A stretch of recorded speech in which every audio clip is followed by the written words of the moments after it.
Hi ladies, I'm going to show you how to quickly assemble these tables. The white tablecloths will be on and I will have runners pre-cut into two sizes. The length for the 70 something inch rectangle tables and then the length for the rounds, and I'll have those separated and marked. So my table's already a little dirty because I was experimenting. So white tablecloth, put the pre-cut runner down. And I'm going to cut them long enough so that I've got maybe 10 inches of overhang on either end. And then the next layer that comes is a layer of evergreens. And I'm going to cut those when I get up to Maine. So they might look like this.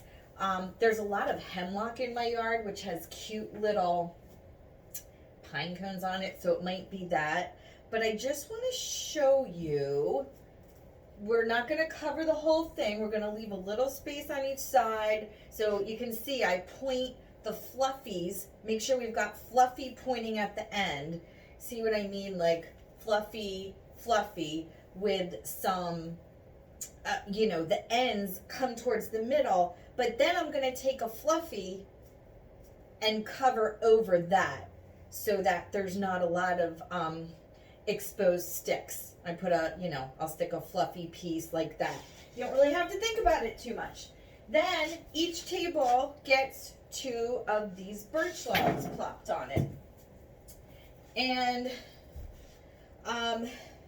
so now once my birch logs are on, I can see I might want to have spread the pine out a little bit because I'm leaving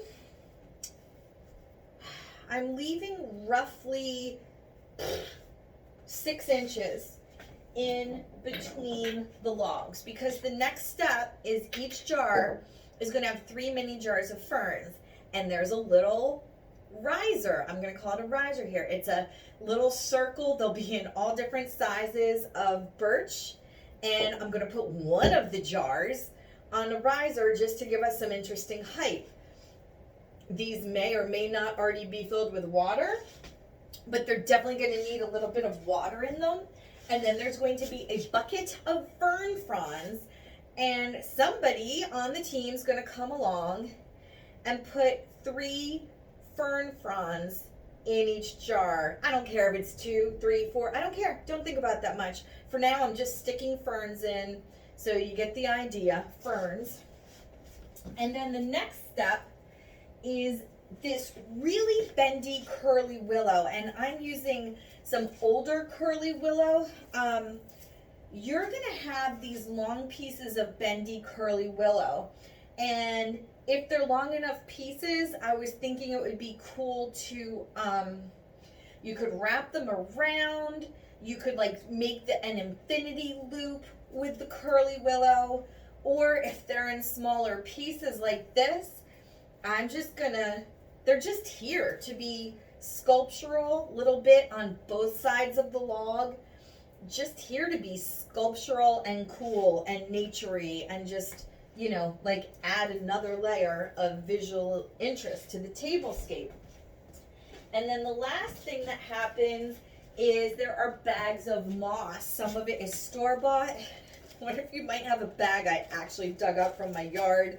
So you do want to be careful about soil getting all over the table. Maybe like shake each piece out a tiny bit and then just shove just a little bit to add wherever you feel like there's a little hole. Like right here, I don't see the pine, so I'm going to shove in some moss. And I'm going to shove, remember this is a 360 arrangement, so you want all sides to look good and not be too bare. And maybe you have a piece of curly willow that would act like an armature for the moss, and you want to shove the moss into between pieces of curly willow, and just make sure maybe down around the ferns is another good spot for the moss. So this is so like free form, organic, shove and go. Just try to not let anything look bare. Just shove in more moss or whatever you need to do. And then the last person to come through is the candle person. Leave the candles off. I'll have somebody on staff come do those later, but just take the little tea lights and shove them down into each hole so that all 10 holes are filled up with tea lights. And you are done. And I don't even know how to begin thanking you enough. It should go pretty quickly with the amount of people I've got there. Okay, awesome.